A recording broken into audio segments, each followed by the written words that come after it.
20 years without a word, and now, when I am wealthy, a Christmas card suddenly appears. I have come back, bringing the old chicken dish and a worn packet of old photos. A powerful black card? I put it away. On an Ohio night, I do not use money to buy back the love that was lost. I only, in silence, replace the things that have broken in the old house. Will that faint yellow light be able to illuminate and mend the shattered pieces in my heart? The winter kitchen is damp with steam. A faint rim clings to the metal edge of the sink like mist. Drops fall in steady beats, unhurried. The oven is off but still gives off leftover warmth. The smell of chicken, rosemary, and black pepper wraps itself around the cold air. Frank sets the casserole dish on a towel folded in quarters, the thick edge like a cushion for something that needs to be kept still. He nudges a corner of the dish square, presses his palm lightly on the lid, and hears a very soft thunk of steam being stopped. Nothing fancy, he only wants it to arrive still warm. The blue thermos lies by the stove, mouth open, steam curling like a long breath. Frank pours a test sip into the flip-top lid, the piece that is both lid and cup, then turns the threads until they're snug. With each turn, he pauses a little, listening to the threads rub against each other evenly, not loose, not too tight. A move that looks overly meticulous but is really only to confirm this. When someone opens it, the smell of coffee will still be there, not spilled away by a small slip. He wipes the thermos wall with a dry cloth, his thumb running along an old scratch, the scratch left by trips from another time. His finger lingers a moment on a darkened patch of metal, then moves on. On the table is an envelope already filled with photos ages 6 to 12. Frank opens the flap, a thin rustle. He coaxes the photo edges straight, brings them into a neat stack. Photo edge touching photo edge. Each print has a bent corner from a child's hand once holding it, and along the edge clings the faint oil of some distant dinner. A photo of Evan hugging a baseball trophy bigger than his forearm. A photo of Evan dozing in the back seat, the blue thermos round on his lap. A photo of a shoelace being tied, the frayed tip like a small tail. He adds no captions, no dates. He simply restores the natural order of memory. What once stood side by side now stands side by side again. The envelope closes, the paper edge scraping a thin but clear line across a knuckle. The coat hangs on the back of the chair. Frank tests the inner pocket with a familiar motion, hearing the lining whisper. He slides the envelope in, leaving it to lie against the left chest, the spot of a heartbeat that long ago learned to quiet itself. In the outer pocket, he tucks a new porch light bulb. The bulb is still in its paper sleeve, the threaded base exposed like a small promise, bright and cold. He turns it in his hand, light in weight, but enough to change a porch. One motion, one dry click will do. The phone buzzes softly on the table, its glass throwing a cold halo up onto the ceiling. After 20 years of silence, the line appears. "Dad, come by for Christmas?" Trim, clean, like a business card offered at a door. The screen brightens and goes dark. The kitchen returns to its own breathing, the heater at the end of the hall exhaling, inhaling. The wall clocks tick-tick, tapping through a thin stillness like ash. Frank doesn't unlock it to type a reply. He only sets his hand on the tabletop, the cold of the wood passing into his skin. Something rises in his chest, not blazing hot like anger, but deep, heavy, like earth after rain. Resentment settling thick, not pouring out into words. At the same time, a thin thread of curiosity slips in. What do they expect of a father after 20 years? A thick envelope, or a man who knows to knock and then stand still? What does "come by" mean? Come by like a sponsor, or come by like a name once called Dad? He lets those questions settle, not chasing them. His fingertip taps the table edge once, just enough of a beat to steady himself. Tonight, everything will arrive in its own order. He returns to the items the way one returns to a plan that has ripened. Food warm enough, a thermos of coffee full enough, a bulb bright enough, a few photos enough to speak in place of words. No envelope of money, no big present. His surprise, if you can call it that, is not the unveiling of things someone wouldn't expect, but the appearance of things people always need, yet often forget. Light, the solid weight of a step that doesn't creak, a warmth that can be poured at any time. He checks the tie around the dish, knots a loop just right, the knot tucked cleanly under a corner. The move looks stubborn, but is in fact a discreet pleasure, putting everything in its place, letting rightness speak its own justice. On the shelf, a roll of clear tape. Frank tears off a strip and seals the edge of the bulb's paper box so it won't spring open in the car trunk. The rip of the tape is distinct, straight as a ruled line. He looks at it for half a second, a small mark for a feeling that has been called out in the proper place. The looseness, the wobble of the years, now held in check by a tidy seam. Not revenge, only a claim to the proper place for things and for himself. The blue thermos lid is turned one last time. Frank lifts the thermos to eye level and sees a veil of mist lay a thin film on the metal, then vanish quickly. He sets the thermos next to the casserole, the two of them standing like silent witnesses. On the window, the glass sweat beads thicker. Outside is a streak of sky gray, washed with blue winter light, fine as paper. He tests the coat's zipper. The teeth give a small rasp and then glide smooth. The phone remains face down. He leaves it that way, doesn't turn it over. The silence isn't to retaliate. It's to keep a small wish from being skewed by any string of words.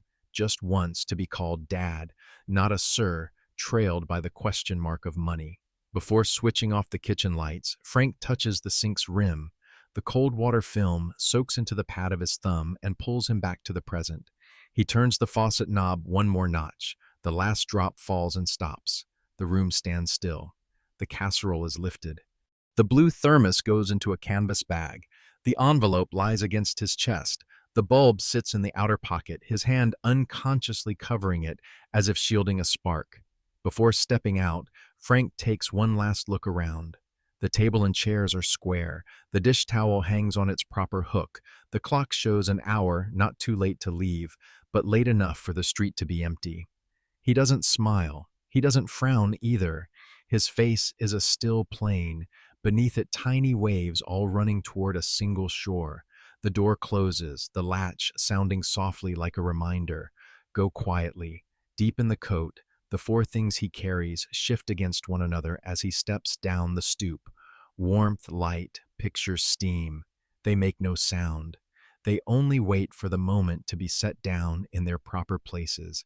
And in that quiet waiting, a specific wish, small as the head of a screw, remains. That when someone opens the door, they'll call him Dad, not for the sake of anything else. The wooden box sits in the top drawer, the place a hand usually reaches when it needs something small that carries weight. Frank pulls the drawer out.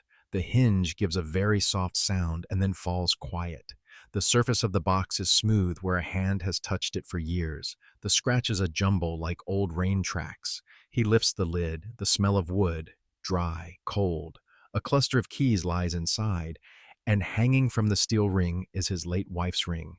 A simple circle, no relief, the metal's sheen dulled with time. Frank holds the keys in his left hand. With his right, he finds the ring, twists lightly so it won't snag. Metal on metal gives off a small sound like a breath. The ring slips off the hook. His fingers check for a beat, then he drops it into the next drawer, not to hide it, only so it doesn't have to go out the door tonight. The drawer's lid slides back, wood meeting wood, closing a stretch of life with a wordless motion. The phone lies on the table, the screen still dark. Frank taps the record icon. The kitchen seems to hold its breath. He brings the phone up to his chin, takes a shallow inhale, and speaks slowly, as if feeling his way. Dad isn't bringing a big present. Before the last sound has fully fallen, he presses delete. The silence returns. He records again, adjusts the cadence, drops his voice lower to ease off the formal tone of a stranger. Dad isn't bringing a big present. Delete again, not from shame, only because each word has suddenly swelled with rings of meaning Frank doesn't want anyone to have to solve. His finger slips from the delete button like a sigh of relief. The message box returns to pristine white, slick as a sheet of paper no one has written on. The bank book is open on the table, canted at a corner under the ceiling light. The rows of numbers stand straight, evenly spaced, like a disciplined army ready to be called up to prove something. Frank lays his palm on the page. The paper feels cold and flat, carrying no human warmth. He folds the book shut. The edge of the cover gives a small sound. It rests there, 2 knuckles from the table's edge, a distance enough to see, enough to leave. There's no envelope tucked with it, no slip reading for Evan. He turns the book face down, the pebbled cover pressed to the wood, as if closing off the thought that beckons. The old leather wallet sits right beside it. The edges are frayed, a seam has loosened in one place. The smell of leather mixed with a trace of laundry soap still lingers. Frank opens the wallet. An old ID photo yellowed at one corner, a few small bills laid flat. A receipt from last week's grocery. He pulls out one bill just to feel the familiar rustle, then slides it back where it was. His hand closes the wallet, his thumb smoothing along the edge, keeping the habit of slipping it into his coat pocket, but halfway he stops. He sets the wallet back, squares it to the table edge, a small act like drawing the final line beneath a sum already done. There's nothing to take along. Not today. On the chair, the thick cloth coat has been laid out. Frank reaches into each pocket, flips the lining to check. Each pocket is empty, clean. He doesn't want to stumble on an old coin and let that accident tug his resolve off course. The inner left pocket, the one where the photo envelope just lay, bulges slightly by exactly the thickness of memory. The outer right pocket holds the bulb's paper sleeve, the threaded base hidden within. The casserole is tied with string, the knot turned inward like a small secret. The blue thermos stands upright by the chair leg, its warmth quietly seeping into the wood. Frank sets both feet parallel, his palms facing up like a man presenting himself to himself. The heater at the end of the hall breathes out a long beat, then draws back. On the wall, the clock rings out one clear note to mark the new minute. He pictures a porch door somewhere opening, gold light pouring over the steps, and the hinge squeak gone. But the image stops here in the kitchen, not stepping over into the future. He looks around at the familiar objects, the wooden spoon with a slightly charred tip, the dish towel hung at a slant, the porcelain bowl with a fine crack running through it like a thin lightning vein. Each thing keeps its role. Nothing asks for more. He reaches out, pulls the chair in close to the table, leaving the bank book in the center. To the left is the phone, screen face down. To the right, the wallet. The 3 things line up in a straight row, leaving a small space in front for the 4 items that will go with him. Casserole, blue thermos, bulb, photos. He lays his hand lightly on his chest, as if measuring whether the beat has settled. Then he stands, fastens the coat buttons from the bottom up, not skipping a single one. At the kitchen doorway that opens onto the hall, Frank pauses half a beat, listening to his house the way one listens to an old friend. The wood, the heater, the quiet. There's nothing left to put in order. The things that can be bought have stayed behind on the table. What needs to go are the things that can't be sold, the food's warmth, the gentle bitterness of coffee, the bright cold threads of a new bub, and a stack of photos handled by time. He slips a hand into his pocket and checks again for emptiness, an emptiness by design, not lack. A quiet feeling rises, not comfort, not pride, simply an exactness. Frank switches off the kitchen light, leaving a square of darkness smooth as velvet. The room behind him sinks into quiet, but the smell of chicken and coffee still clings to the air like a warm trace hanging there. He doesn't look back at the table. He doesn't take along a single dollar just in case. One arm cradles the casserole, the other lifts the blue thermos. The bulb lies still in his pocket, pressed to his thigh like a small seed of light waiting to be turned on. The photo envelope rests against his chest. Everything is enough. And in this way, walking empty-handed of money, Frank compels himself to go straight along tonight's narrow road, to let love stand on its own, carrying no invoice. The river town dimmed under a fine film of damp, like a wet cloth lightly wrung across the air. Wind off the water blew back toward the bank, carrying the smell of fresh mud, wet bark, and the far-off horn of a freight train, bent around the low roofs. At the edge of the porch, Frank's old bulb flickered a few beats like an old man wheezing, but did not quite go out. The weak gold light glinted on the wooden railing, catching the tiny dust motes drifting across, making the whole porch look as if it kept a tentative heartbeat. In the kitchen, everything was in its familiar place. An old model coffee maker yellowed to the color of cigarette smoke, its body blotched with stains from long mornings. Beside it, a newspaper folded in half, the crease stiff as a ruler's edge, the crossword page unfinished with a few blank squares left hanging. The TV screen sat black and glossy, reflecting a window fogged with breath, with a fine dust no one bothered to wipe on the glass. The heater in the hall breathed softly, steadily.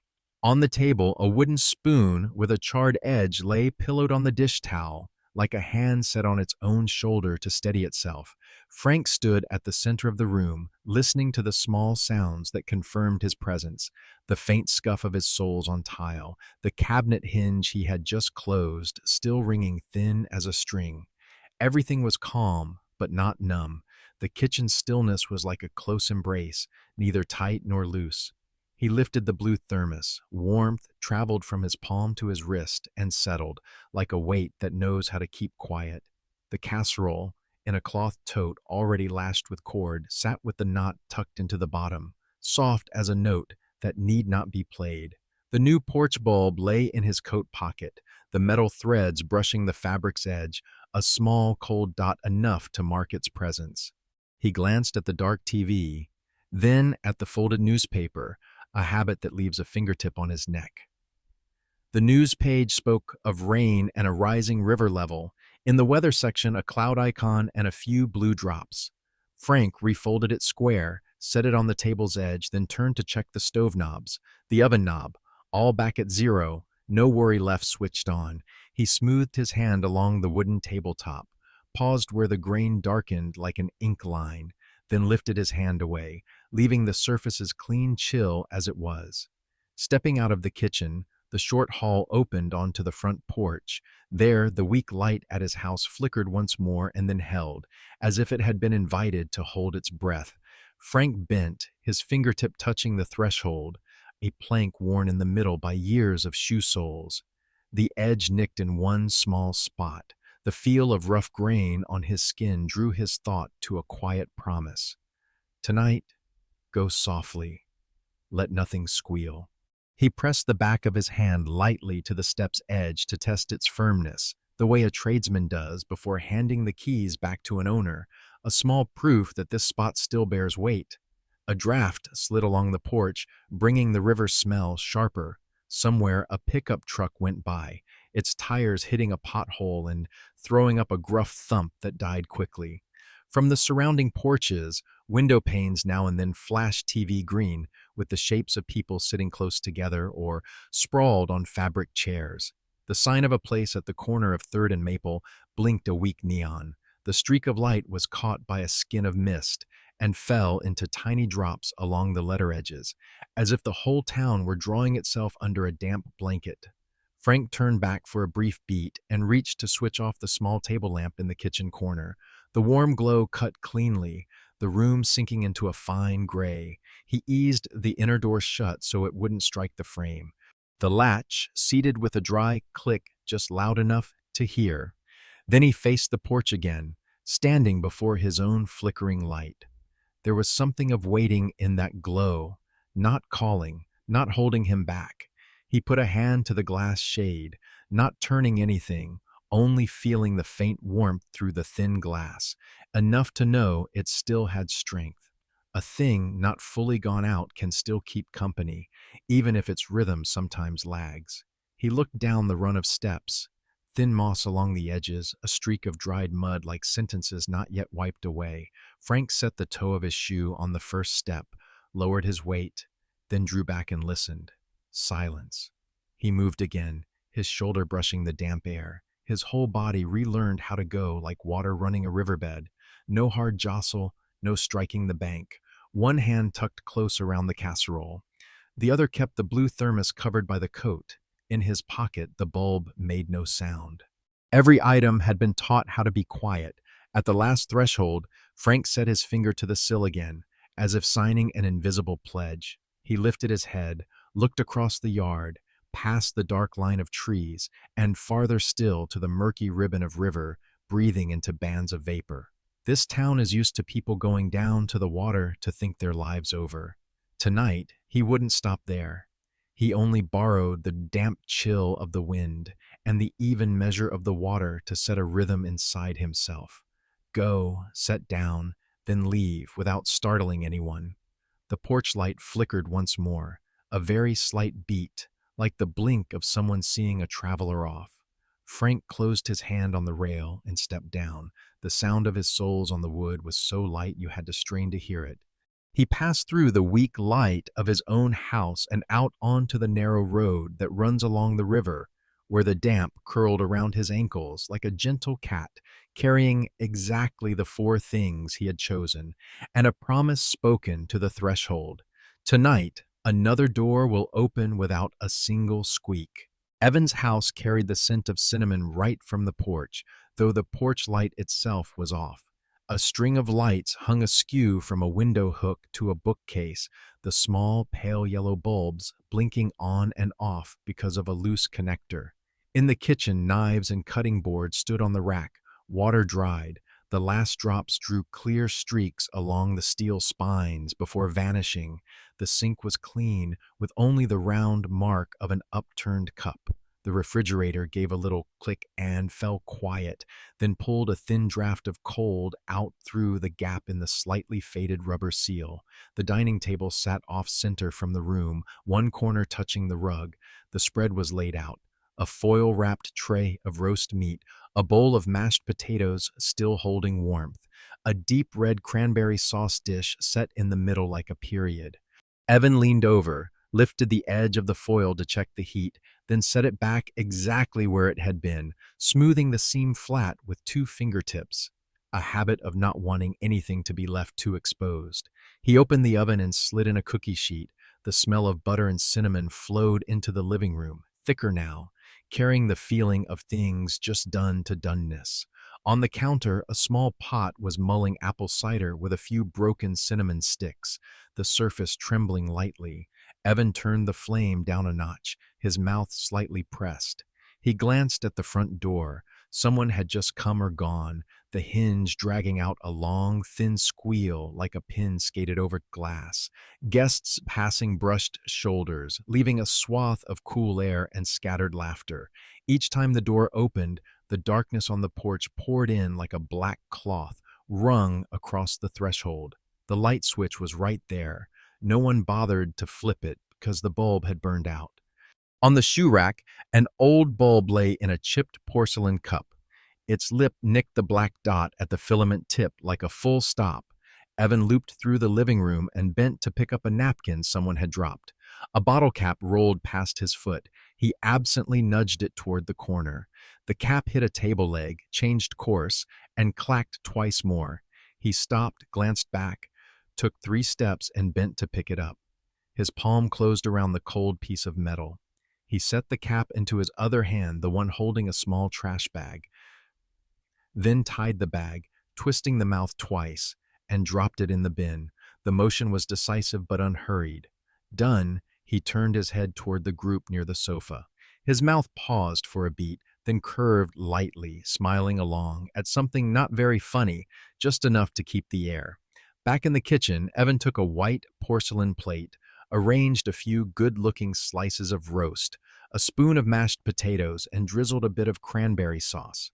He covered it with a new sheet of foil, pressing his thumb so the fold would hold. On the foil, he wrote the word "late" with a felt-tip pen. The strokes were even, slightly slanted. He set the plate on the bottom rack of the warming oven and closed the door gently so as not to make a loud noise.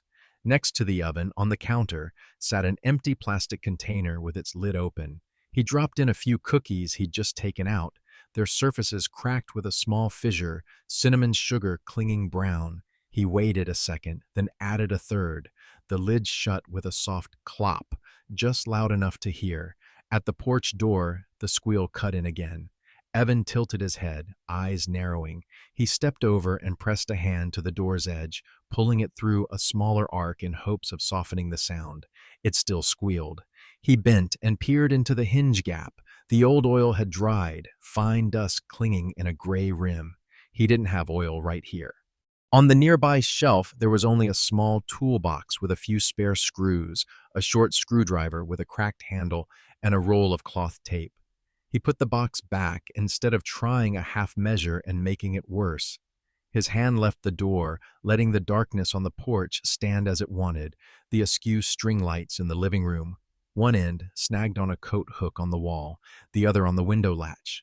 Evan reached up to straighten a plastic clip, bending them back level with the bulbs still lit, trying to find a new aesthetic logic for the given tangle. One bulb flickered because of a loose lead. He pressed the bulb's tail. The flicker stopped for a few seconds, then returned. Evan exhaled, his shoulders dropping, not irritated, just noting, tonight, some things will not go as he wants, and they don't need to. He turned to the knife rack. The blades were dry. He swapped the positions of two knives for symmetry, the large blade in the middle, the small one shifted outward, a kind of order that only matters to the person at the stove. From the living room, the old music softened, as if someone had just said something under their breath. Evan looked over, considered for half a beat, then poured more cider into 2 paper cups at the table's edge, wrote refill with a marker, an arrow pointing toward the pot. He set a small ladle beside it so guests could help themselves. A small move, but it spared him the repeated question. Near the sink, he pulled from a drawer a plastic bag of container lids and checked whether any would fit the empty plastic box. As someone who likes to match everything to size, none fit.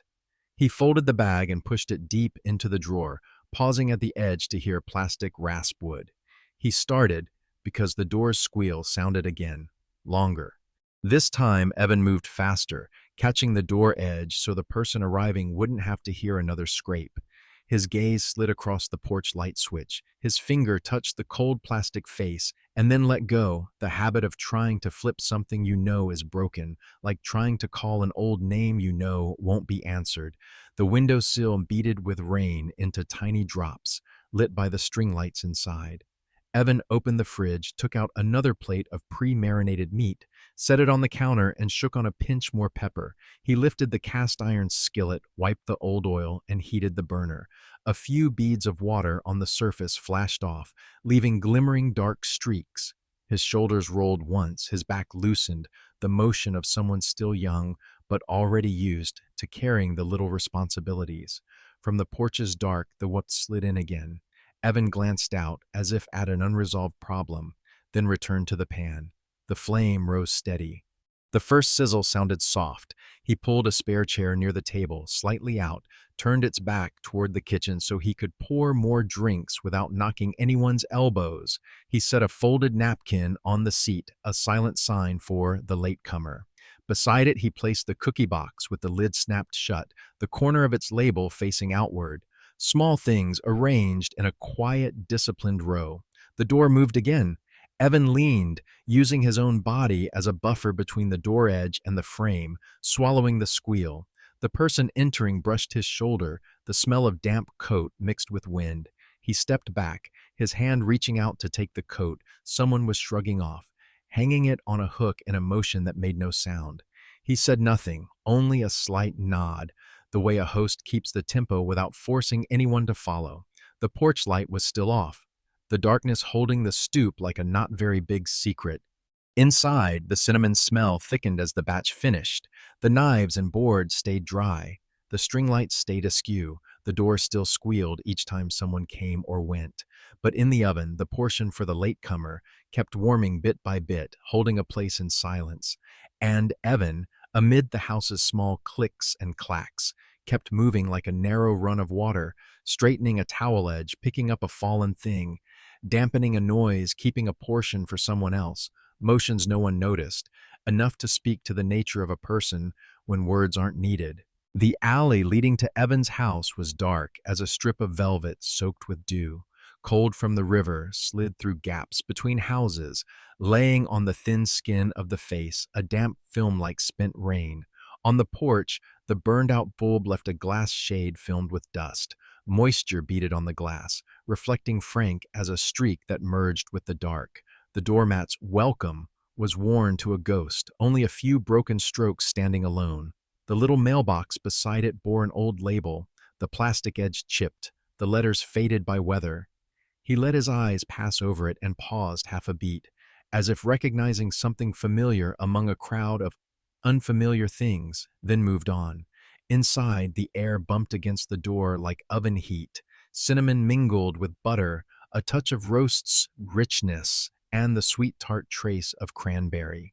A beer cap snapped pop, gas hissed a thin S. Then a burst of laughter was pressed down because someone whispered, "Shh." The wooden door was barely closed, the slit between panel and frame as thin as a knife cutting two worlds in half. Frank stood at an angle, keeping the blue thermos tight to his hip, the casserole clamped in his other hand. Warmth from the aluminum dish seeped through the thick towel and then the wool glove. His hand registered a steady, obedient heat, but he did not put a name to it. From the crack, whispers flowed out in broken segments, cut by music and the clink of cutlery on porcelain. "If he brings a check." A man's voice, not old. "Hint politely." The word politely slid off the tongue like a fine thread, flashed once and went out. Inside, someone laughed through the nose. "Yeah, makes it easier." Another voice inserted itself, lower, restrained, as if setting something light on the table while trying to avoid a sound. At the whispers, Frank's hand tightened on the handle without thinking. The casserole shifted against the towel. The fat around the rim softened a little and bled a thin gleam into the wool. The warm fat clung to the glove, but he didn't feel heat. Under his palm, the weight of the dish seemed to gather into a single solid point. His shoulders drew in, then released. His breathing didn't change. His fingertips slid along the metal edge, leaving a glossy fringe like a stretched fingerprint. Light from the living room swept the floor near the door, breaking into rectangles cast by the askew string lights. Frank lowered his head a little more, just enough to slip below a line of sight if someone passed. His breath dissipated right in front of him into a thin blur, then was pushed flat by the wind. At the edge of his vision, he saw figures passing, arms carrying food, a body leaning on a windowsill. The oven door opened and closed. On that sound bed, the phrase he'd heard didn't repeat, but its aftertone was like a small nail striking wood, quiet, sure, needing no volume. The door shifted suddenly, the hinge drawing out a fine, high squeal like chalk dragged across a board. He edged a step aside, slipping into the porch's thicker strip of shadow. The person opening it left only enough gap for a body to slide through. The smell of wet coat and beer breathed out, and the door closed again. In that beat, Frank caught a quick glimpse of the floor, a spare chair turned with its back toward the kitchen, a folded napkin on the seat. Nearby, a cookie box with the lid snapped shut, set at an angle, its label facing outward. Small details lined up in their places, as if someone had quietly kept late things warm. The broken bits of talk returned through the slit. "Don't expect. Just a little contribution? That's fine. How to say it? Politely. Yeah, hint? Subtly." Those sentence fragments were like small shards of glass cutting no one, but enough to reflect a face of the room for which the person on the porch had no standing. Frank tilted his head, as if to ease the weight bouncing against his ear. The blue thermos at his hip brushed the hem of his coat with a soft thock. He set it lower, between his ankles to free his other hand. The casserole settled now. Warmth kept leaking through the layers, adding another thin smear of fat to the wool. He still did not feel hot. Another bottle cap popped somewhere deeper in the house. Laughter rose and was swallowed by the background music. Frank looked down at the tread right beneath his toe, the wood worn into a shallow dip, the edge chipped in one flake. He shifted his weight to test it. The step gave a very faint creak, like a slip of the tongue. He drew his foot back and set it on the tile's edge, a little wet with dew, so everything could go on as if no one were standing here. Inside, someone passed the doorway once more, throwing a long bar of light across the porch rug. Frank traced that bar with his eyes and saw fine dust falling in the air, a small rain made visible by light. He lifted his hand to adjust the pan in his arms so the handle wouldn't bite his wrist. His heartbeat kept steady, like the kitchen clock at his house, the thing that at this hour is still marking minutes in a room where the lights are off. Here, he stood in the in-between, not belonging wholly to the dark outside, not yet stepping into the clouded light within. Each sound that slid through the crack was like a fish skimming the surface, leaving a very thin ripple on the skin. Hint, politely. From somewhere, the word returned one last time, fine as a hair falling to the floor. Frank fixed his attention on it, not with his eyes, but with the firm press of his fingertip against metal. Then he blinked slowly, as if placing a silent period. In his palm, warmth was still warmth. On the glove, fat still clung. In his ear, the hinge's squeal still lingered. He doesn't knock. He doesn't leave. He only stands one beat longer enough to remind himself where he is, just outside a house with the porch light off, on the edge of a conversation that does not say his name. Frank didn't press the doorbell. He stepped half a pace back from the slit of light and sat right on the edge of the dew-wet step. The cold of the wood soaked through the fabric of his pants, a cold that didn't make him shiver. It was only like a hand set on his shoulder to remind him, slow down.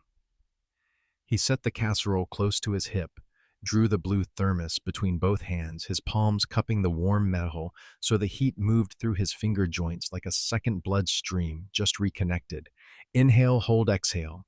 His breathing followed the curve of the thermos body, round, even, with no steep drop. Inside the house, voices still jostled at close range. A knife touched a plate's rim with a clink. The oven door shut with a soft clop. A joke skimmed by and went out.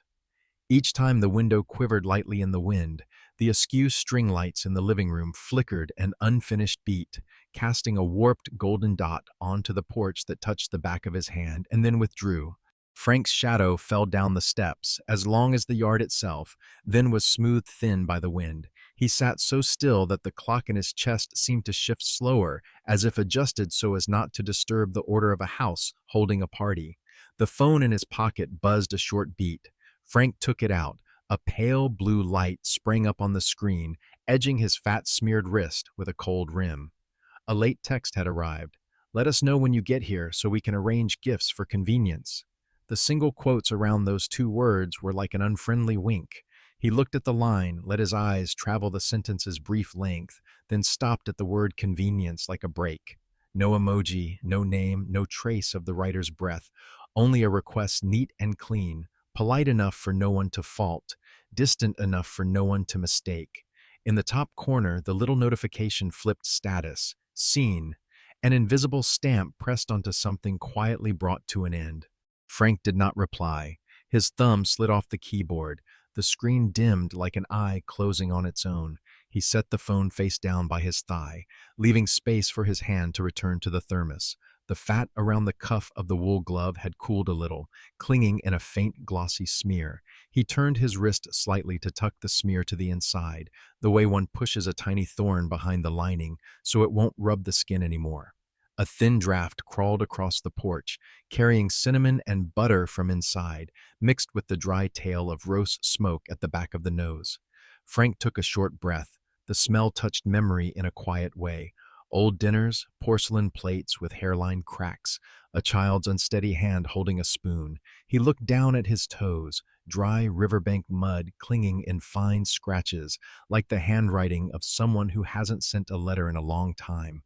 Near the tip of his shoe was the worn nap of the doormat, the welcome fading, what remained like an opening parenthesis that can't be closed. Inside, the door suddenly opened and shut. The hinge squealed again, high and long, like a string pulled past its pitch.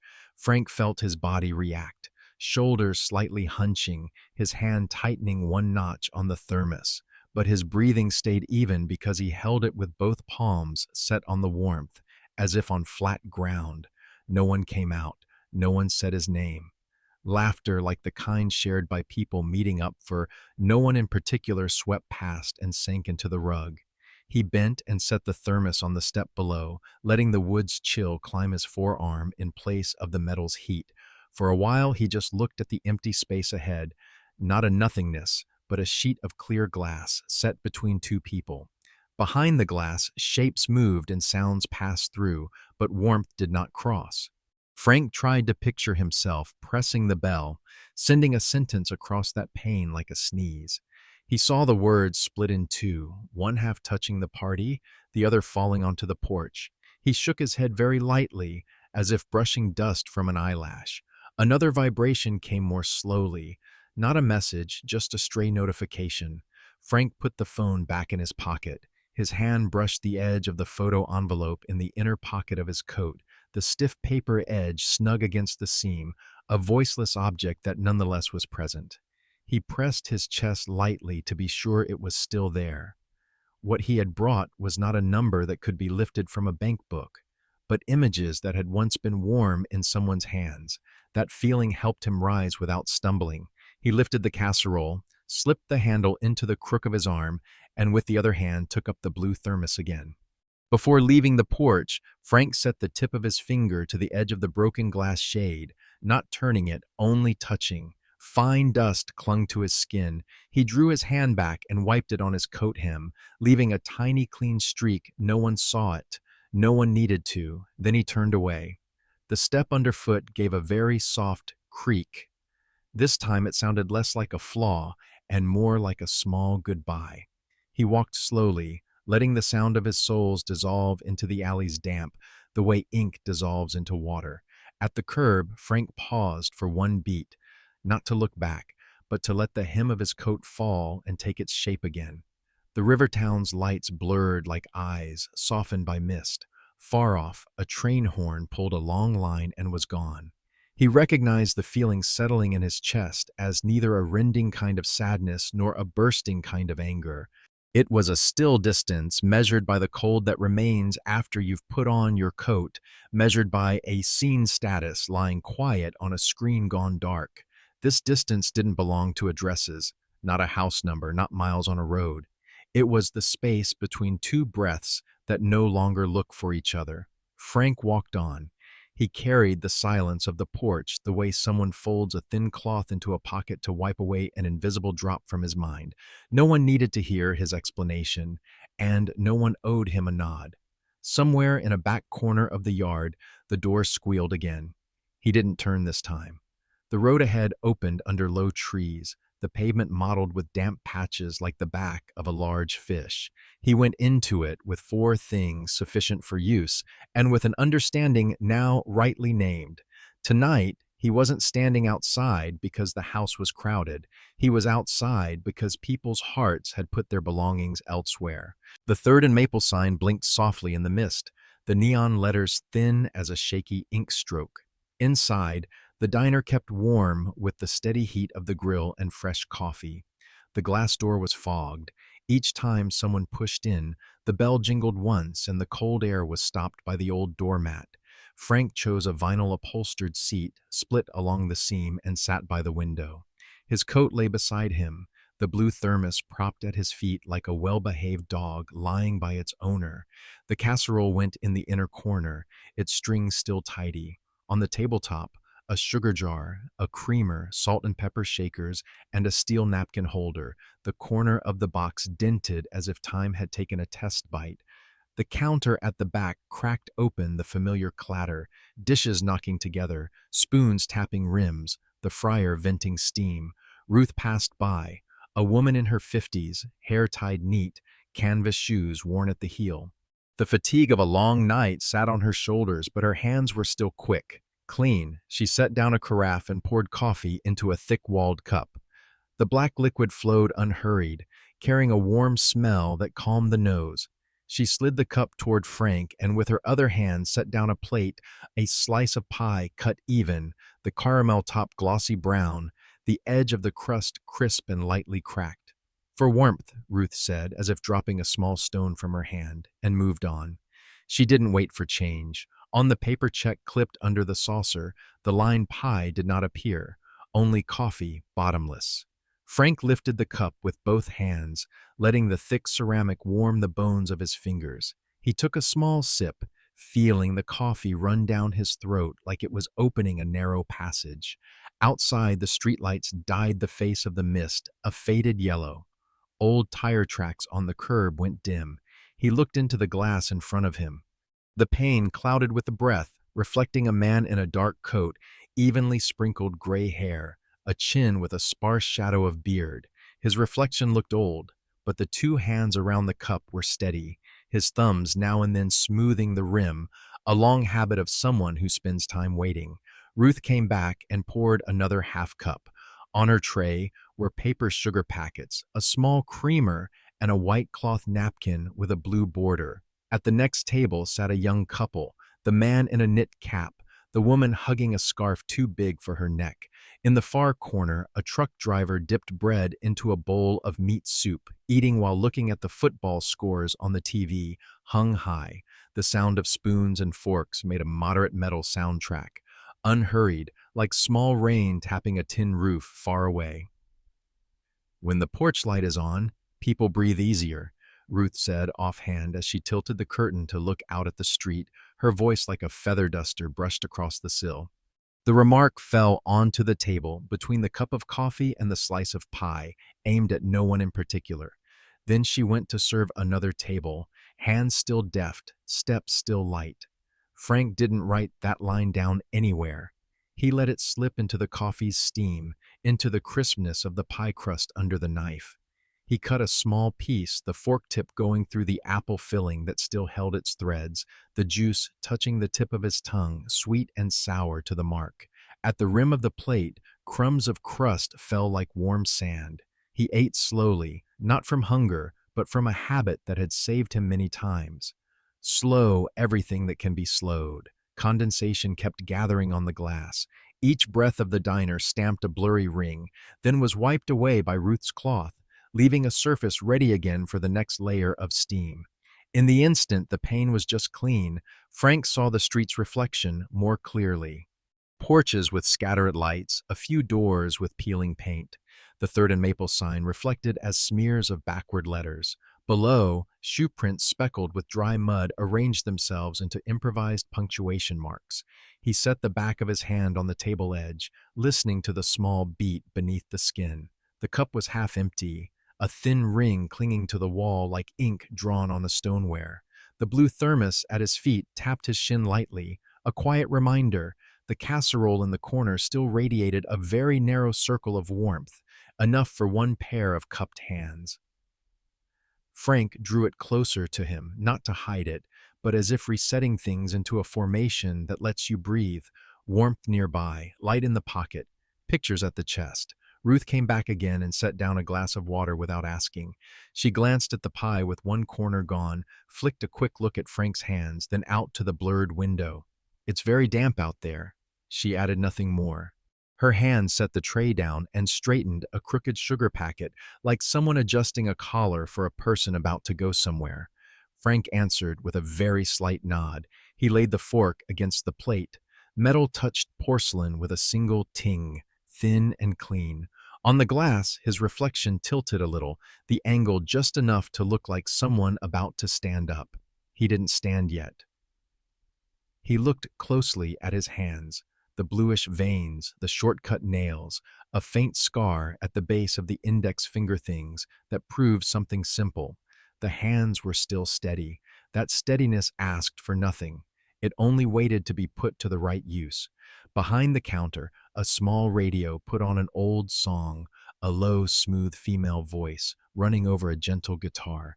The driver lifted his knit cap a touch and greeted Ruth with a chin lift. She answered with a tilted smile.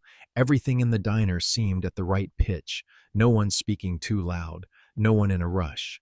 The oven paused for a beat, then clicked back on, glowing red. Frank finished the remaining half cup. He pulled out the paper check and saw a line of blue ballpoint in handwriting. "Coffee only." Beneath it was Ruth's quick script signature, the last loop drawn out like a trailing thread. He slid just enough cash into the clip, leaving nothing to make change. When he stood, he folded the used napkin neatly, set the fork on top so it wouldn't slip, and shifted the plate to one side to make it easier for whoever cleared the table. Before leaving, Frank lingered a beat by the glass door. He looked out at the street.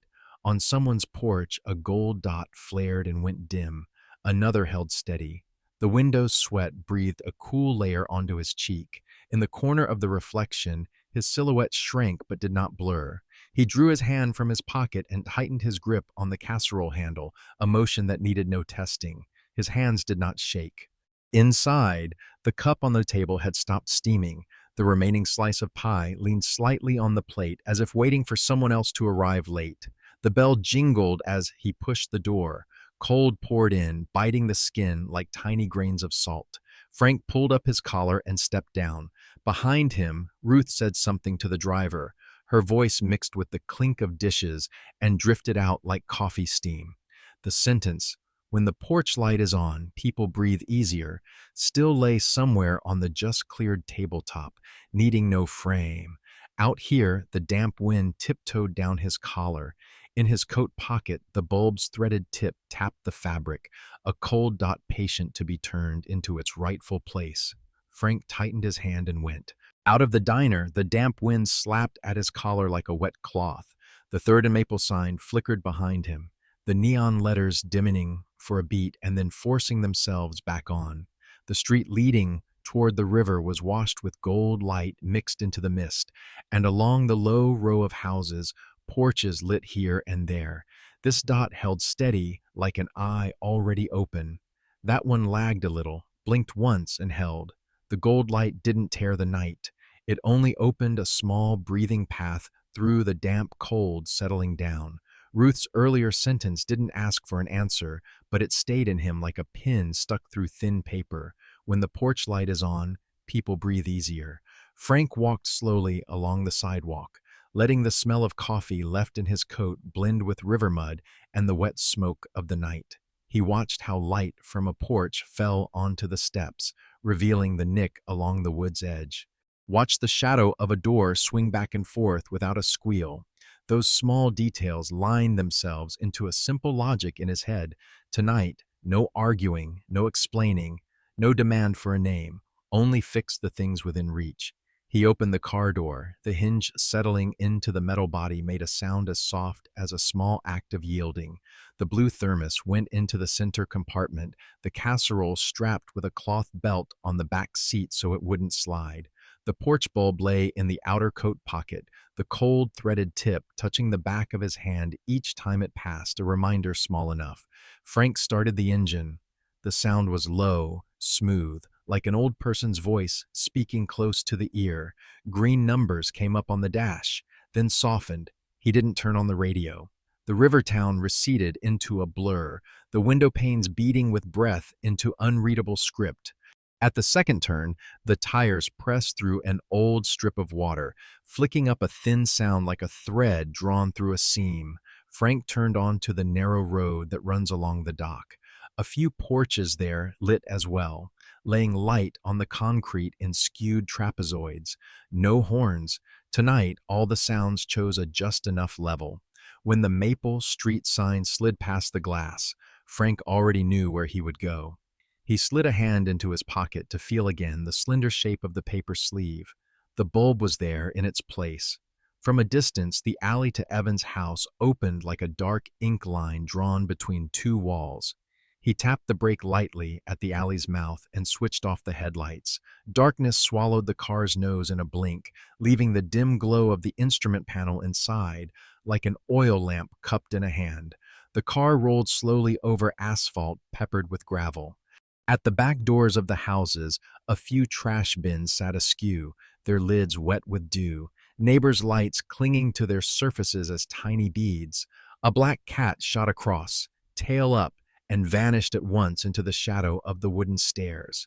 Frank kept just enough throttle for the engine to idle steadily without shuddering, its sound rippling over the damp like distant rain.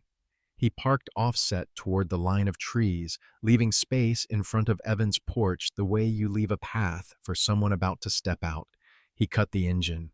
The last noise withdrew from his ears, leaving the alley's thick quiet and the back seat springs compressing and easing out.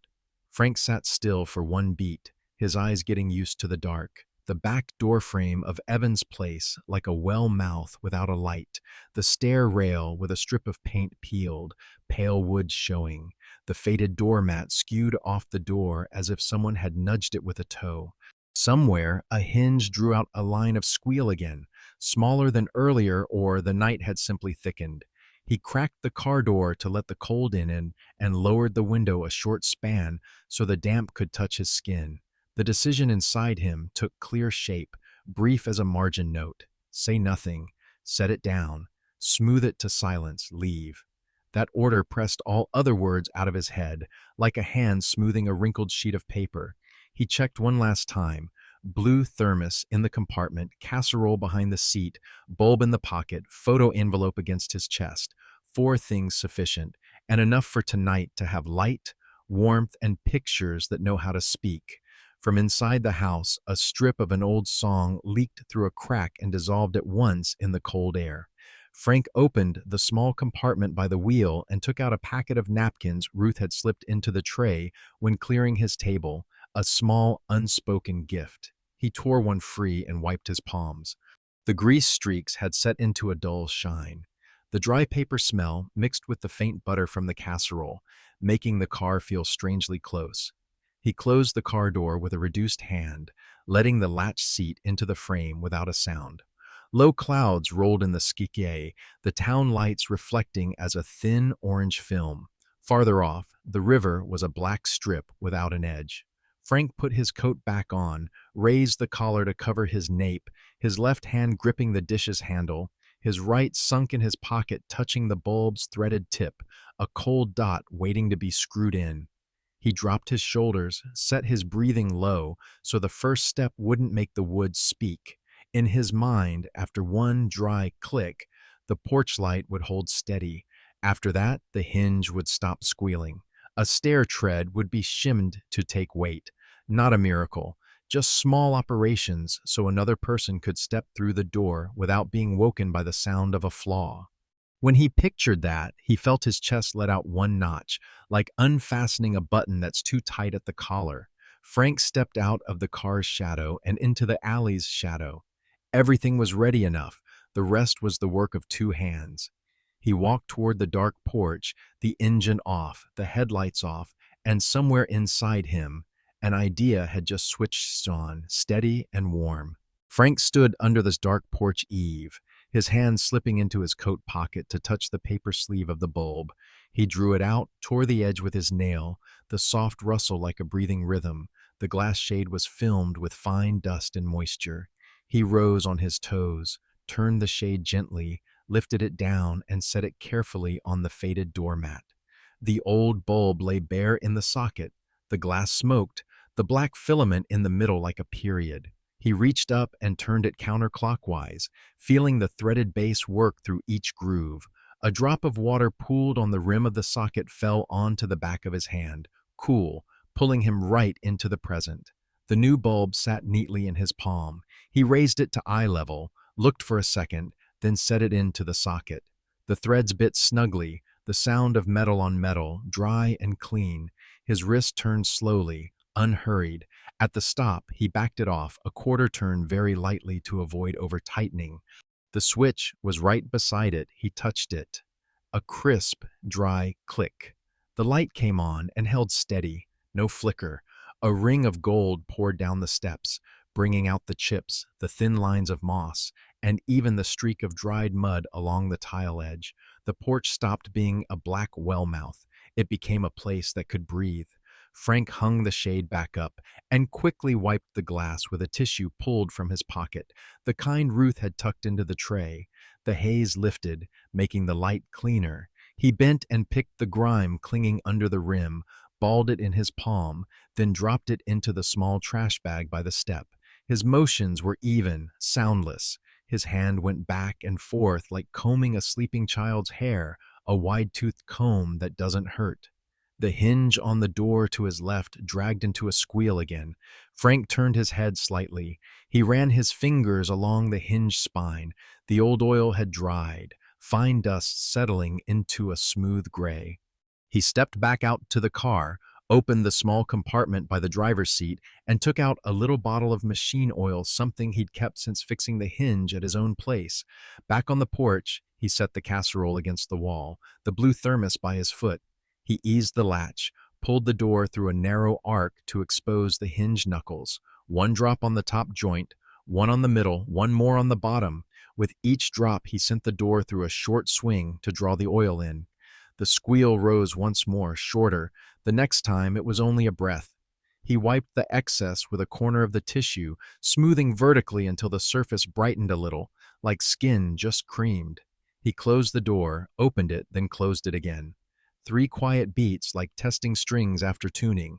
When he was sure the sound had gone, Frank set his hand against the door's spine and felt almost no vibration.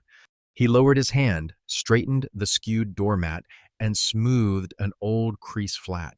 The second step had a worn hollow. A heavy foot tended to creak. Frank sat, leaning to check the gap. Porch wind moved along his collar. The new light reflected on his nail in a thin stroke. Near the trash can by the wall lay a scrap of wood, a strip of trim fallen from some pallet, thin, about a handspan long. He picked it up, stripped off frayed fibers with the sharp edge of the step, then rubbed the edge on the concrete to smooth it. The strip became a just right shim. Frank slid it into the low spot in the tread and tapped twice with the heel of his hand. The wood sank deeper and stopped at the right moment. He stood and set his weight onto the step. Silent. Once more, with more force, still silent.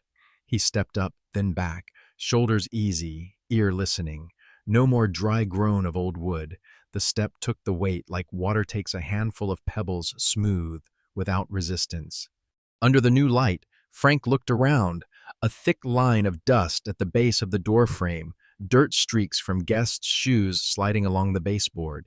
He pulled another tissue, wrapped it around 2 fingers, and bent to wipe. Short, decisive strokes. The tissue went from white to gray. He swapped for another, then another. The dust disappeared, revealing the true paint of the baseboard ivory white, showing a few small dents like healed scars. He wiped the edge of the shade, the tarnished doorknob, the faint handprint on the little window pane. Everywhere he passed, the light seemed to stand a little straighter. He returned to the step, dropped to one knee, and smoothed along the edge where moss clung. He didn't pry, he only used his nail to nudge away the spongy moss already loose so it wouldn't hold more water, then took a dry tissue to blot the moisture. His knee touched the cold concrete. He switched sides and continued. The casserole leaned against the wall, sending out a narrow circle of warmth. The smell of chicken and black pepper quietly mingling with the night's damp. The blue thermos rested by his leg, its metal body catching the light in a thin line, drawn out like a thread stretched to the right tension. When he stood, Frank brushed dust from both hands, then brought them together like someone who has just completed a small rite. He tested the door once more. Open, close, no squeal, no jerk. He set the toe of his shoe on the shimmied step, lowered himself, then lifted. The step held steady. The porch could now receive a footfall without startling anyone. It could open without making anyone wince at the sound of a flaw. He picked up the dirty tissue bits, rolled them into a small ball, and tucked it into his coat pocket to toss later in the alley bin. The shade was clear, the hinges quiet, the step bearing weight. Frank looked around once more, his eyes sweeping the borders. The handrail, the house number plate, the door seam.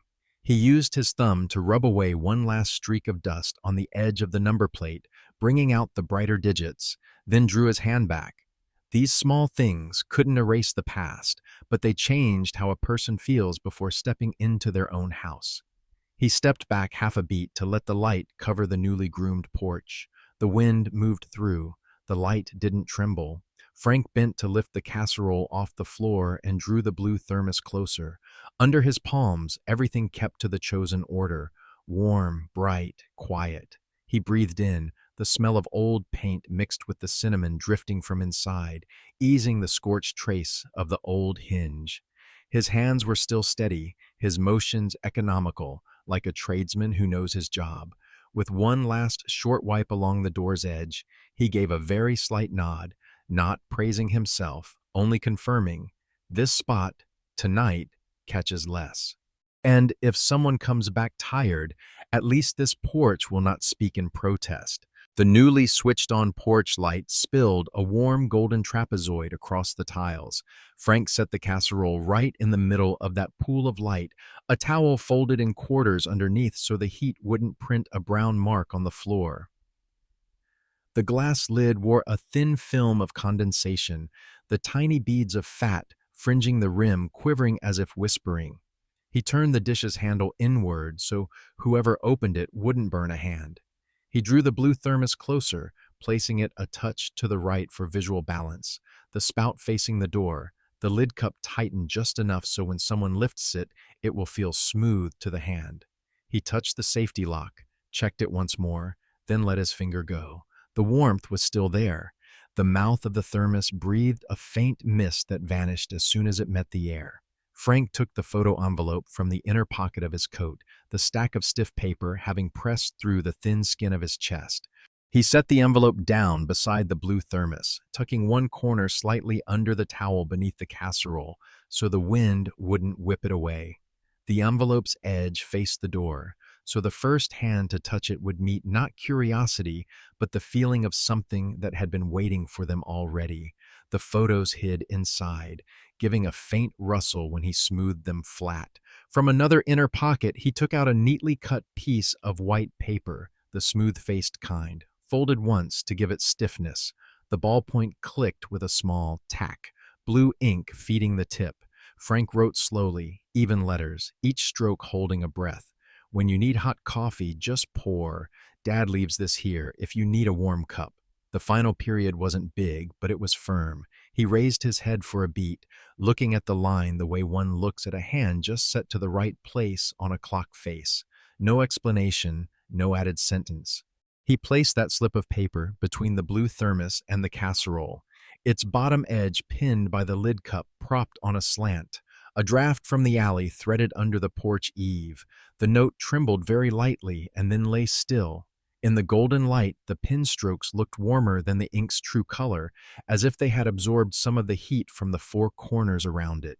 He touched his pants pocket empty, his coat pocket empty, except for the pen he'd just used. He capped it and slipped it back into the lining, the small sound nestling into the fabric like a seal, pressed down and at rest. There was no money envelope tucked under the towel, no check hidden in the photo envelope, no promise of exchange. The things here were all ready to be used, to eat, to pour, to pick up, to look at again, and they required no one to say a single word in return. He bent to straighten the towel beneath the casserole, smoothing the wrinkle along the grain. He wiped a quick circle around the thermos mouth only, so the beads of water wouldn't run down onto the writing. At eye level, the porch face was now clear, less dust, the scratches showing their lines, the light holding still like a deep breath that has found the right lungs.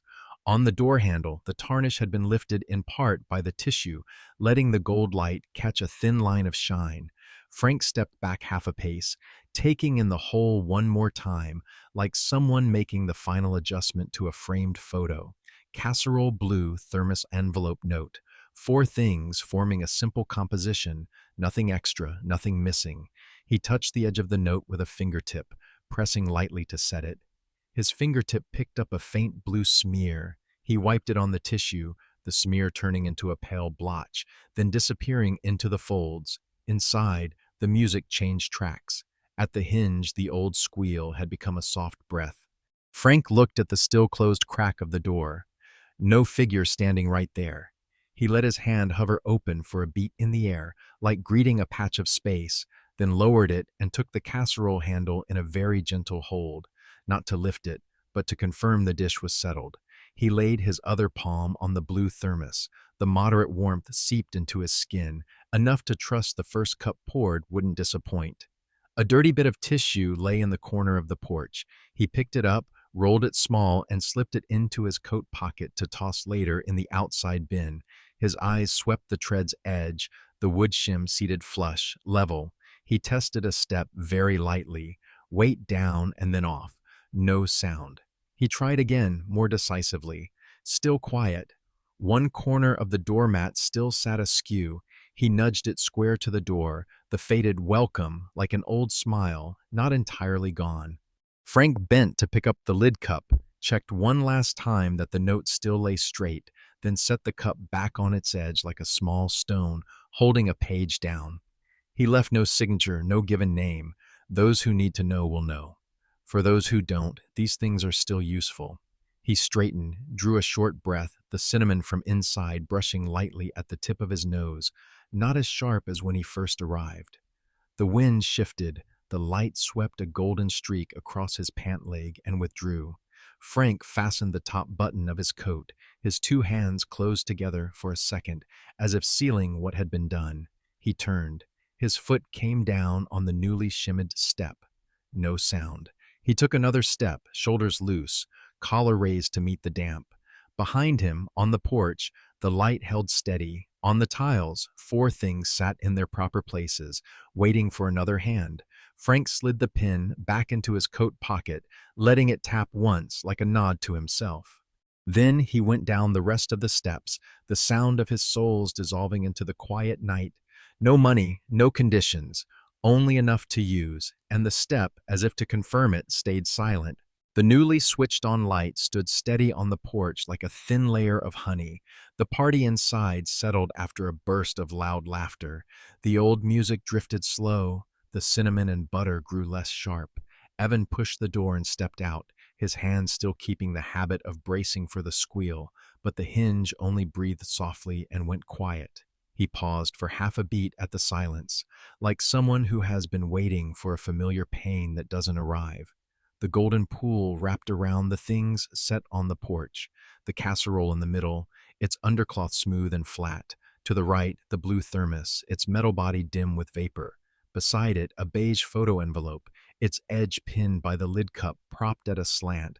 On top lay a slip of paper, neat hand. The blue strokes warmed through. When you need hot coffee, just pour. Dad left this here if you need a warm cup. Evan reached for the note first, his fingertip gliding over the dry ink line as if tracing a raised grain on old wood.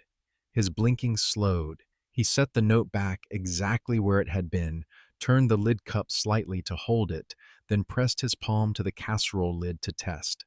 Still warm. A mild heat kissed through the glass, sketching a thin ring of fog that vanished at once in the light. He slid the envelope free from under the cloth edge and opened it with the side of a nail. The rustle was small, like dry leaves brushing one another.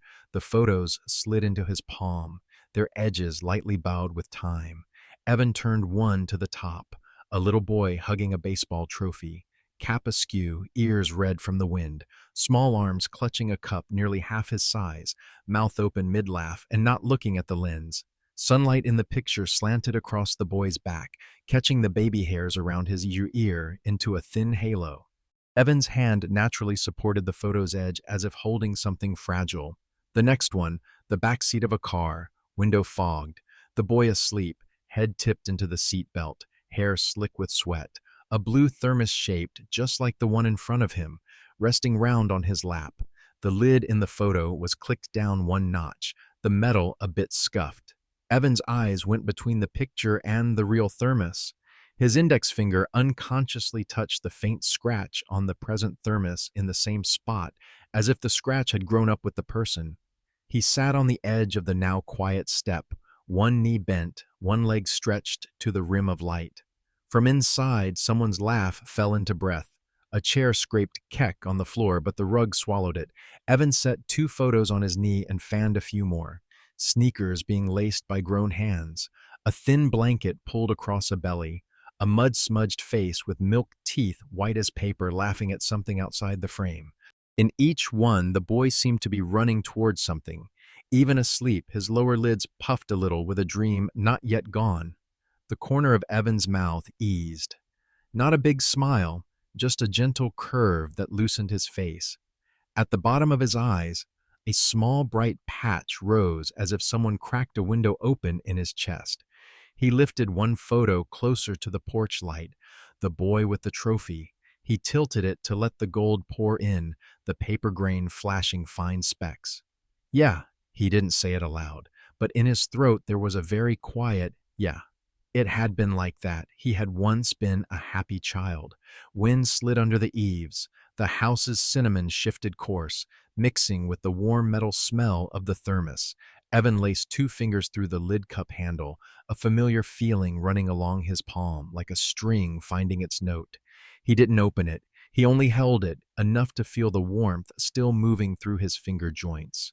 At his feet, the new wood shim had turned the step into a level plane. He shifted his weight to test. The floor still made no sound. From the living room, someone called his name, voice higher than the music. In a minute, Evan answered, softer than usual, like laying a soft towel over a boiling pot.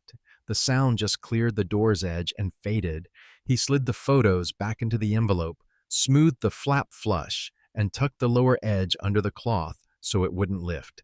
He kept the boy with trophy photo on the outside, his thumb holding the corner as if hesitating.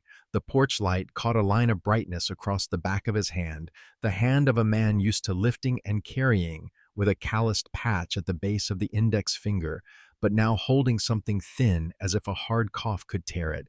Evan brought up his other hand and set it on the thermos rim. No turning, just resting. Warmth touched skin.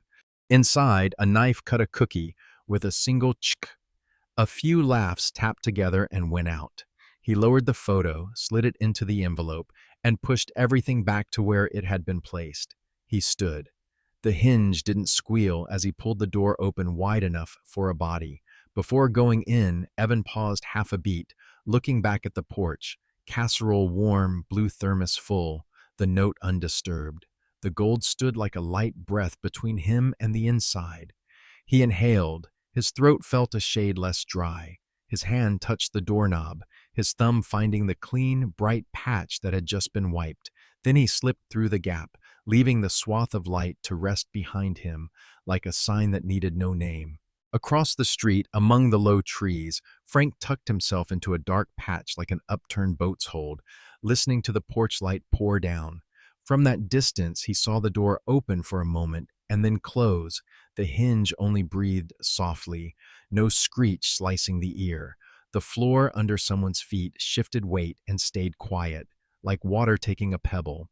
He put his hand into his coat pocket, his fingertip touching the congealed smear of fat on the wool glove.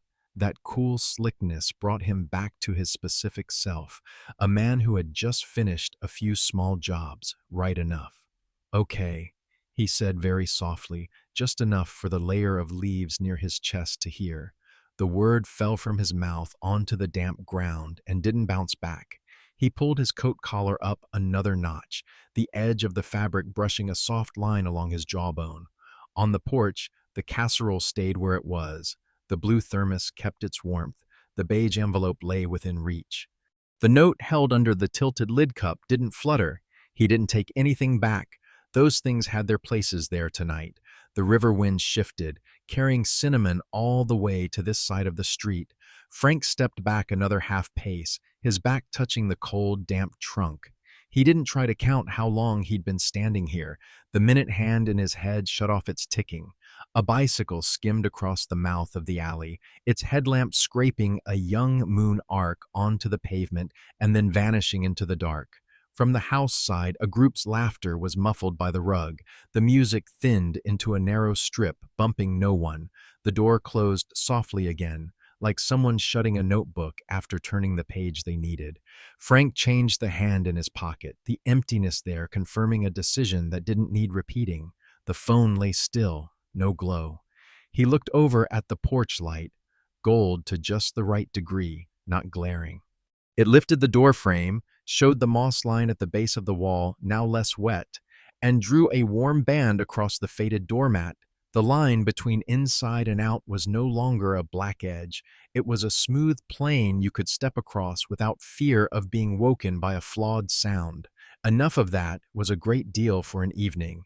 He left the shadow of the trees and walked along the row of parked cars, each step set down as if placing a glass object on a shelf, sure, soundless. When he came level with the porch, he didn't look straight at the door. He only glanced enough to confirm.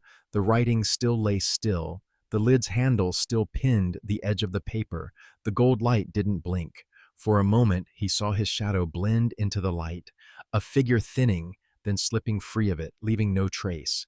At the alley's mouth, Frank paused a beat to smooth his breathing back to even. He opened the car door with a small force of the hand, letting the latch seat into the metal with a neat sound. In the cabin, the dry paper smell still on his hands mixed with the warm butter of the casserole that had left him, making a pleasant hollow. He didn't reach behind the seat for anything. The back bench held only a few loose straps and a clean tissue lying there, waiting to be useless. His right hand settled on the wheel, his thumb finding the familiar groove, a habit to know he was still here. The engine came on smooth. The dash lights rose once and softened. Frank switched off the interior light, keeping the darkness as an ally. Through the glass, the porch across the street stayed golden. The door was closed, quiet. No one knew how long he had stood there, not even him. The sense of time turned into a string of small checks. The hinge doesn't squeal, the step bears weight, the writing doesn't lift, the light holds steady. Those were enough for him to leave without pulling anything else toward himself. He put it in gear. The tires rolled slowly over an old wet strip, sending no sound up into the night. The alley swallowed the car without a noise. At the far edge of the rearview mirror, Evan's porch shrank to a tiny grain of light, like a grain of salt on a black cloth. Frank didn't look back again.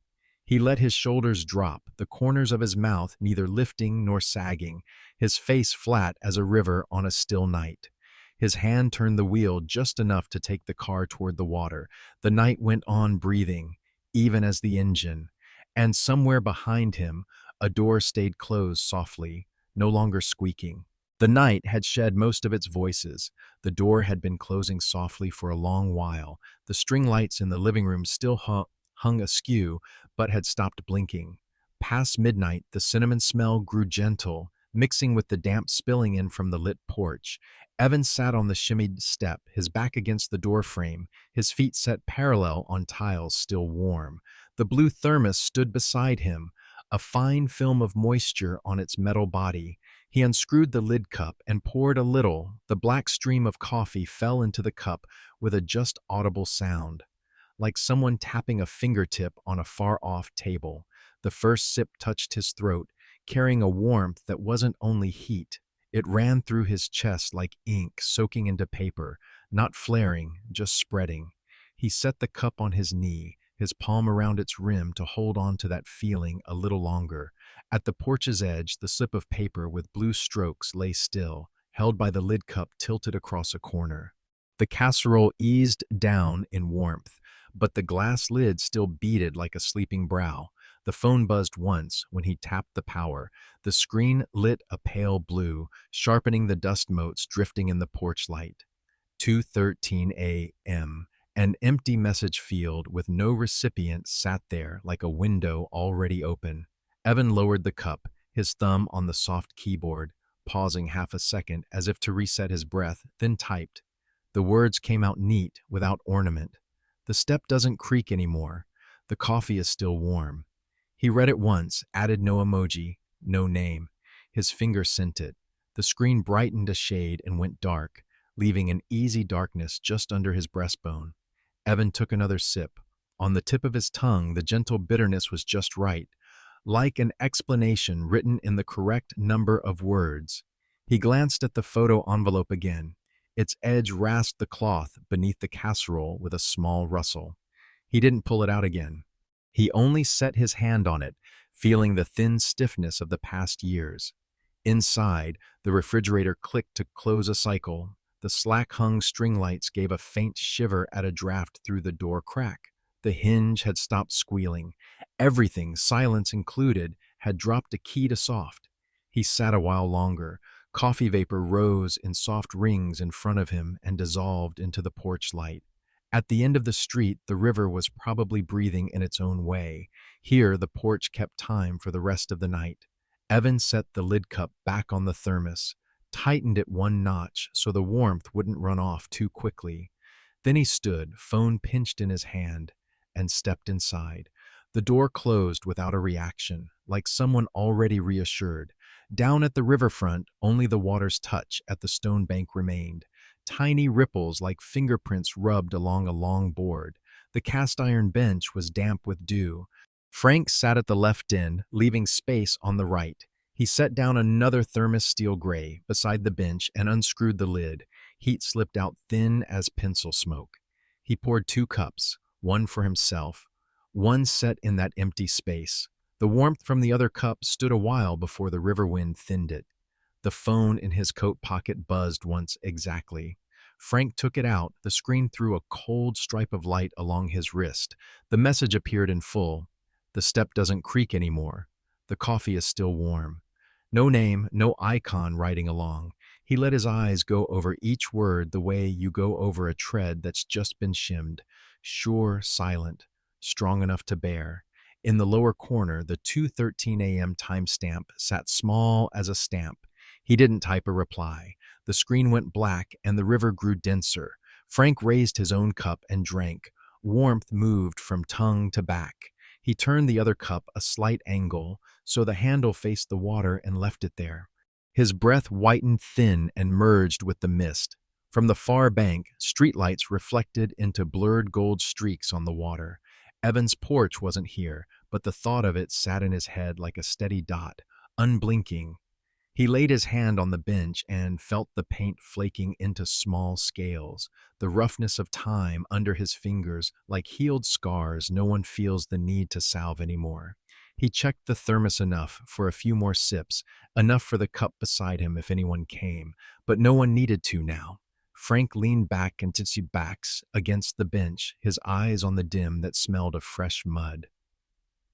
Within that calm frame, the words he'd just received lay still like a stone, set exactly where it should be in the road. Nothing to pick up, nothing to fear being kicked askew. A lone car crossed the bridge, its tires whispering and then fading. Frank lifted the phone, turned it face down on his thigh, his thumb absently stroking the edge like smoothing a fine string he wanted to keep straight. He didn't text back, not from hesitation, but because something had already answered for him. The porch light stood firm, the hinge was quiet, the step took weight. The small jobs tonight were speaking for him in a language that needed no sending. He poured himself half a cup more, tilting an ear to hear the water tap the glaze. His knee brushed the cup on the right-hand seat, like touching the elbow of a silent person sitting there. Frank set his hand lightly to steady it, then drew back. Above, thin clouds slid aside to reveal a pale red patch of sky, a color that didn't tell the hour so much as the last breath of the night.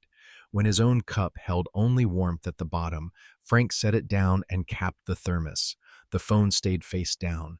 He looked at the river for one more beat, counting nothing, naming nothing. Then he stood and left the other cup where it was, a habit few knew about, like the way he always poured a share for the one not present. As he walked, his soles touched a dry line of moss with a small sound that the wind quickly erased. The night tilted toward morning. Somewhere in town, a porch still stood gold. Frank didn't need to see it.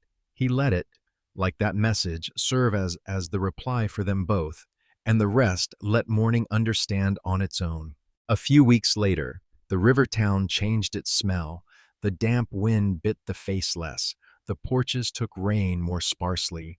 At Evan's address, the porch light still stood golden, its beam as even as a familiar breath. The string lights in the living room no longer blinked at random. The weak bulbs had been moved all the way to the end of the string, so the brightest spot fell right on the entryway. One evening, Evan pulled a wooden chair to the middle of the porch. The chair scraped the tiles softly, without a loud sound. He stood up, shoulders balanced, one hand touching the glass shade, the other reaching up to steady the bulb. The threaded base was cold with fine dust. He turned it back a notch, then tightened it clockwise again, sure-handed, measured, unhurried. The sound of metal seating snugly came very faintly, then went quiet. He wiped the rim of the shade with the hem of his shirt. A thin circle appeared where his finger passed, and the light was a shade clearer for it. The step under his feet took a test shift of weight silent. He opened and closed the door to test the hinge smooth. Evan brought the chair back inside. On the kitchen shelf, the blue thermos stood pushed into the corner, its metal body clean of old grease. Beside it, a glass jar of screws, twisted copper wire, and a small tube of machine oil he'd bought at the hardware store last week. The refrigerator door closed with a neat click. The grocery list's corner held in just the right spot by a magnet. He poured water into the kettle and set it on the stove. The flame snapped tack exactly once. Outside, the porch was still as golden as when he'd stepped onto the chair, only a little deeper because his eyes had adjusted. Frank passed the mouth of the alley just as the wind shifted. He slowed his step at the curb, like a man changing cadence to match a bumpy road, and then went on.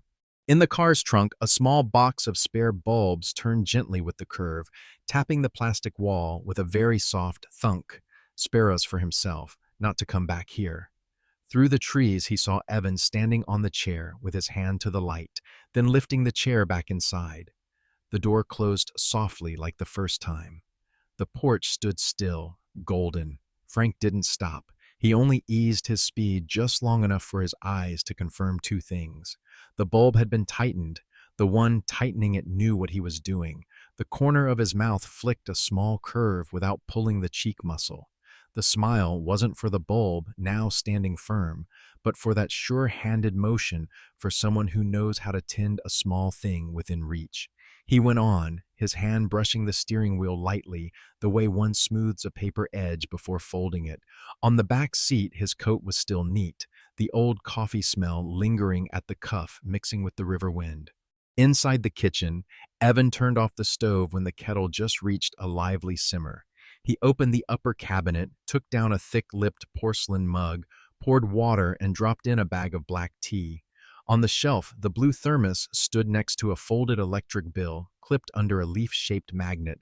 A number was written in the corner, the line "Paid" stamped on the slant in fresh ink. He slid the blue thermos over by a finger joint so the paper wouldn't be jostled, a small gesture as natural as rolling a button back into place. Outside on the porch, wind slid under the eaves. The light didn't tremble. The tiles, dry since afternoon, still held their trapezoid of light. A fat cat slipped across the step, stopped to sniff the iron smell on the handrail, then walked through the light as if not noticing. Evan cracked the door, set 2 cups of tea on the wooden table by the window, and his hand paused half a beat at the knob. Not from hesitation, but from recognizing that the hinge's quiet was no longer strange to his ear. He let the knob down more slowly than his old habit, as if paying respect to a thing that had been cared for. Frank turned onto the stretch near the riverfront, the lights behind him dragging a long streak across the glass. He didn't look back. That porch behind him was bright enough that he didn't need to. In the trunk, the box of bulbs lay there, a tiny sign that he too would remember his own porch, something that needs tightening at the right time, so when night exhales, it won't squeal. He smiled again, not deeply, like a nod to work that another pair of hands had carried on. No one declared a reconciliation. No one wrote a summary line. There was only a golden dot still standing on a porch each evening, a hinge that had stopped squealing. A step that could take weight without pushing back. An electric bill clipped neatly under a magnet. A blue thermos that knows to leave room for the papers.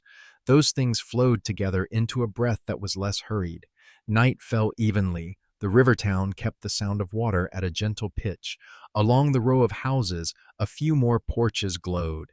At 3rd and Maple, Ruth was probably drawing the curtains early. Evan switched off some of the lights inside, leaving the gold outside as a very narrow guiding strip. From the street, if you passed by, you'd see that something had returned to its proper place, not loud, not named, but durable. And, within that durability, each person stood in their own part of the work. No one owed anyone a word. All that's needed is the porch light on, and the breathing, less rushed.